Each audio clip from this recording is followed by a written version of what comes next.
Oke, Assalamualaikum warahmatullahi wabarakatuh. Ketemu lagi dengan Ibu Memi di pelajaran kimia. Hidrokarbon. Alkana ya, kita akan pelajari. Oke, materinya yang pertama outline kita hari ini hidrokarbon.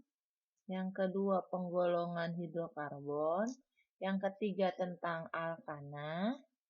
Ya, terus tata nama alkana, gugus alkil. Oke, senyawa hidrokarbon yang kita tahu itu terdiri dari dua unsur kan, hidrogen dan karbon yang membentuk sebuah senyawa. Oke, di sini kenapa kita mempelajari karbon? Karena sangat banyak dalam kehidupan kita itu mengandung unsur karbon terutama. Nah, lihat di sini kamu ya, ini ceritanya dapur ibu ya. Ada kulkas ya, ada tempat cuci piring, ada bahan-bahan makanan. Nah, isi dari semua ini rata-rata banyak mengandung karbon. Contoh, telur. Isi dalam telur ternyata telur itu ternyata dari kalsium karbonat, CaCO3. C itu karbon. Nah, berarti ada karbonnya, terutama juga soda kue. Natrium, asam natrium karbonat ya. Ada karbonnya. Nah, begitu juga gas LPG yang ada di rumah ya. Termasuk dari karbon yaitu jadi C3H8 itu propana. Nah, kita akan pelajari ya unsur-unsur itu. Nah, plastik juga termasuk PVC, ya vinyl klorida itu ternyata pipa-pipa itu dari karbon ya, kalian harus tahu.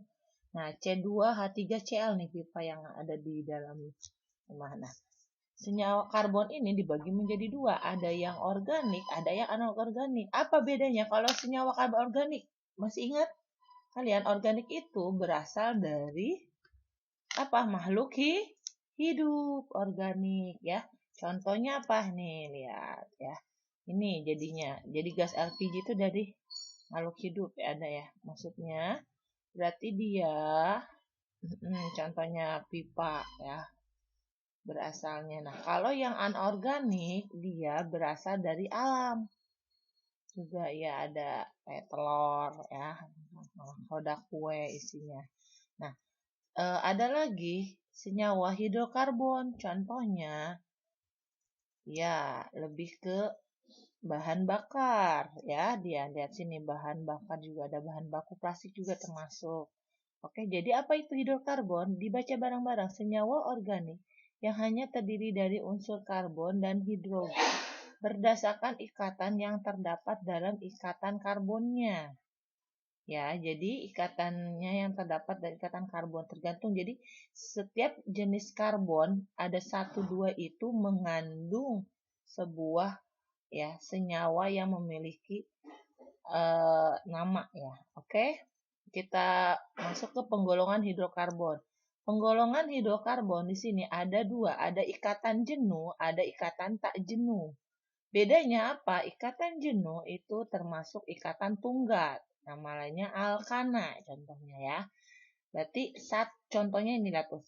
Jadi hanya satu garis ya. Tapi yang namanya karbon dia mengikat 4 atom H.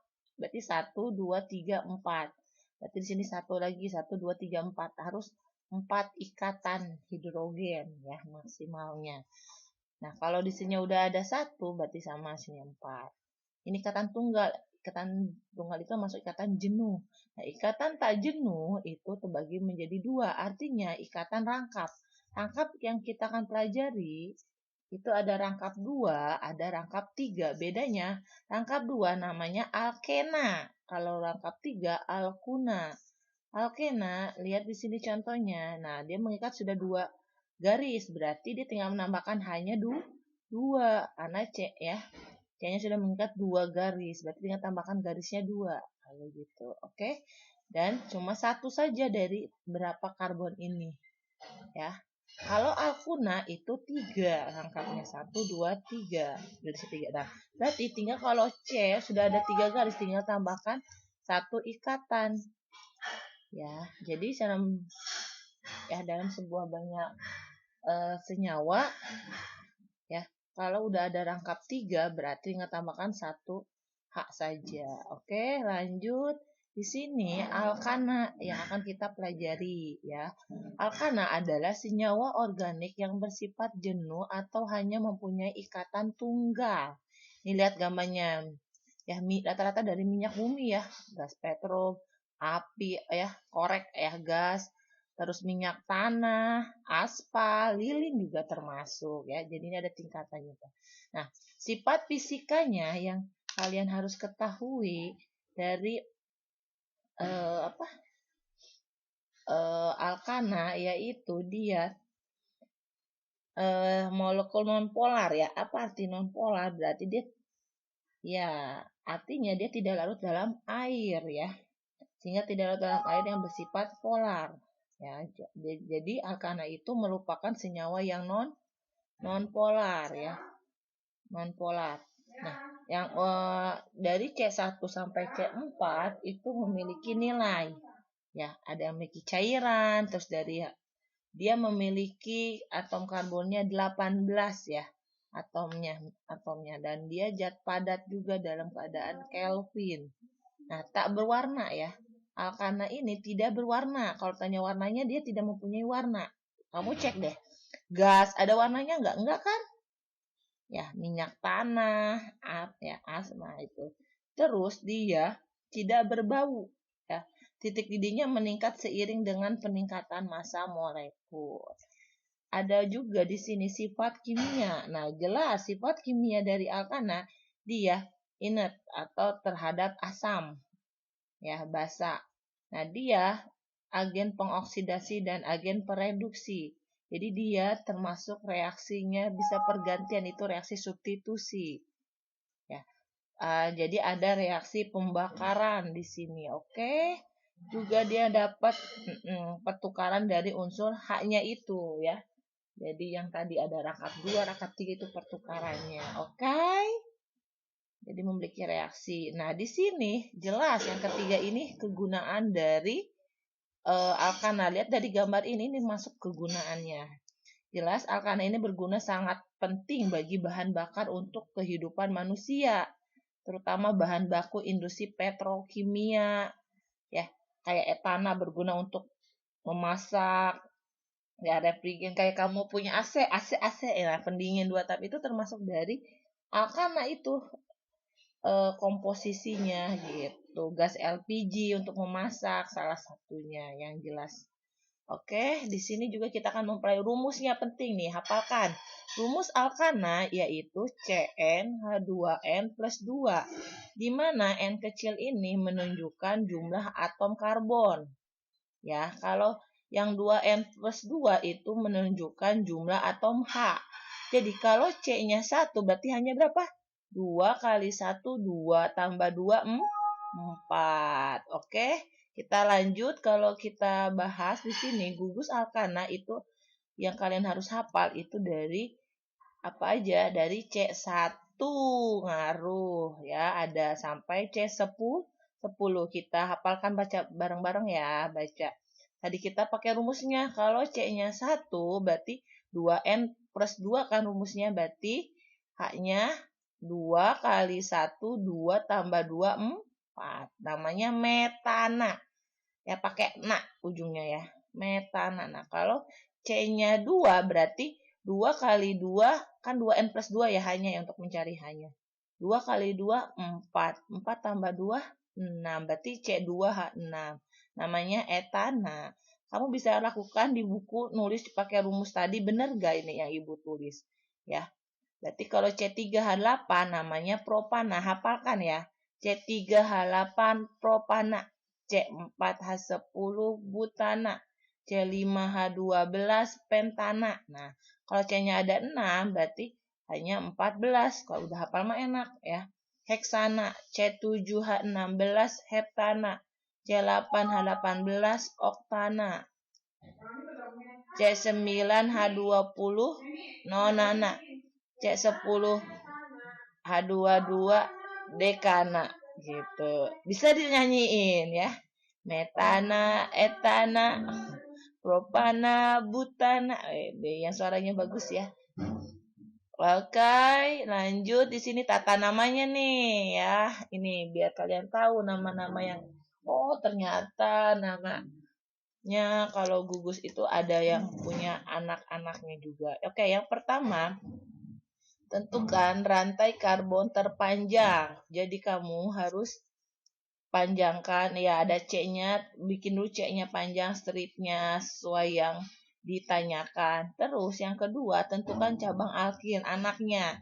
C-nya memiliki nama enggak ntar ya. Kita akan pelajari alkil itu cabang dari alkana. Yang ketiga, penomoran dimulai dari atom C yang terletak paling dekat ke atom C yang mengikat gugus cabang. Jelas. Jadi atom C-nya yang ini yang alkil mendekati yang paling ujung, boleh dari kiri, boleh dari kanan. Nah, kalau yang keempat, jika terdapat lebih dari satu cabang ya, ada metil, etil, ada 2 unsur lebih, berarti tambahkan awalan. Kalau di berarti 2, tri 3, tetra 4, penta 5. Jadi tulis namanya ya. Kalau 5 ada unsurnya 5 berarti penta gitu. Nah, yang kelima, penulisan urutan gugus alkil berdasar abjad. Jadi kalau anaknya alkil, kita pelajari alkil ya. Ada etil, metil, sama M duluan mana dong, berarti dulu. Walaupun etil itu C-nya lebih banyak daripada M-nya cuma 1, tapi karena abjad berarti dahulukan yang etil, oke? Nah, baru yang terakhir, apa aja posisinya dalam penulisan? Nih, poin pentingnya nih.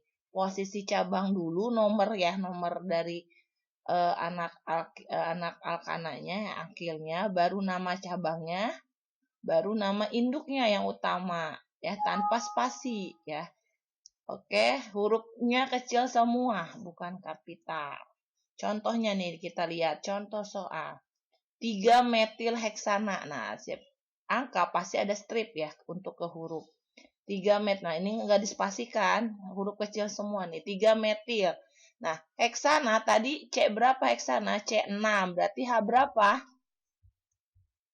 Iya, ya. Jadi gambar kita. C-nya ada 6. 1, tambah 2, 3, 4, 5, 6. Nah, karena alkana dia tidak bercabang dong garisnya ya. Nah, kan kalau yang namanya karbon itu mengikat 4 atom H ya. Nah, kalau udah ada garis 1 berarti hanya 3. Nah, ini anak cabangnya 3 metil. Berarti di nomor 3 di sini. Tambahkan C-nya 1. Metil itu CH3. Oke. Berarti nomornya lebih dekat kemana? Kalau dari sini. 1, 2, 3, 4. Salah ya. Di sini lebih dekat sini. 1, 2, 3. Yang salah ini nih. Nah, kalau dari kanan, salah. Karena yang paling dekat ke ujung, boleh kiri, boleh kanan. Kebetulan, yang di sini yang paling dekat ini yang sebelah kiri. 1, 2, 3.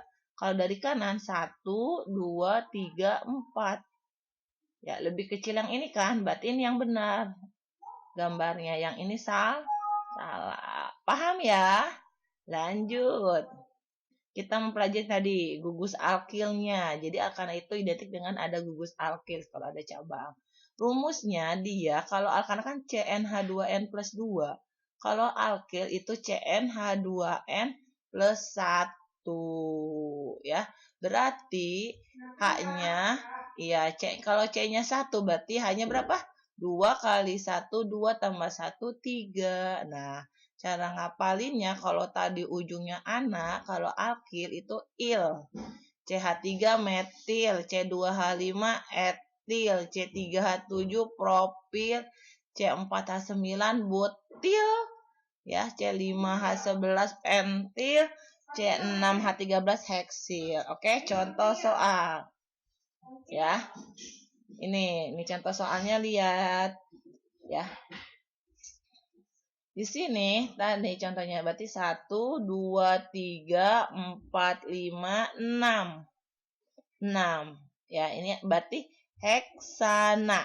Ya, yang pertama kali tahu. Nah, dia ada cabangnya di nomor 2 karena yang lebih dekat sini daripada sini kan jauh 1, 2, 3, 4, 5. Ya, paham ya? Nah, Di sini mengikat 2C yang atas CH3 itu namanya apa di sini lihat? Metil ya. Kalau yang ini juga sama bawah metil. Jadi metilnya ada dua ya. Jadi ini cabangnya berarti 2 metil ya, 2 karena metilnya ada 2 pakai tambahkan di. Berarti 2 dimetil apa heksana. Karena C ya, cabang utama ini yang utamanya nih. Ya, ada 6 ya, oke. Lanjut di sini. Nah, ini yang tadi Bu bilang. Kalau C-nya anaknya cabangnya ada C-nya ada 2 itu namanya etil kan, C2H5. Nah, yang ini CH3. Nah, CH3 sama C2H5 itu kan lebih banyak C2H5 dong, iya. Nah, namanya juga etil. E sama M duluan E, berarti dalam penulisan etil dulu. Nah, kebetulan etil di nomor berapa? Karena yang dekat di nomor sebelah kiri berarti 1, 2, 3, 4, 5, 6, 7. Ini 7 berarti ada unsur utamanya heptana. Di nomor etil di nomor berarti nomor 4. Bukan dari sini ya, dari sini karena yang mendekati C itu yang terdekat ya. Walaupun etil sama metil duluan etil tapi dalam penunjukan cabang itu yang terdekat dulu. Berarti 4 etil garis ya 2 metil heptana. Oke. Paham ya? Nah, sekarang latihan. Lihat sini. Ini ada soal 1, 2, 3, 4, 5, 6, 7, 8 dikit kok. Kalian bisa mengerjakan, ntar ada di e-learning latihannya juga. Oke. Semoga paham. Sekian, ketemu lagi di pelajaran minggu depan Alkena dan Alkuna. Sekian dari Ibu, terima kasih. Wassalamualaikum warahmatullahi wabarakatuh.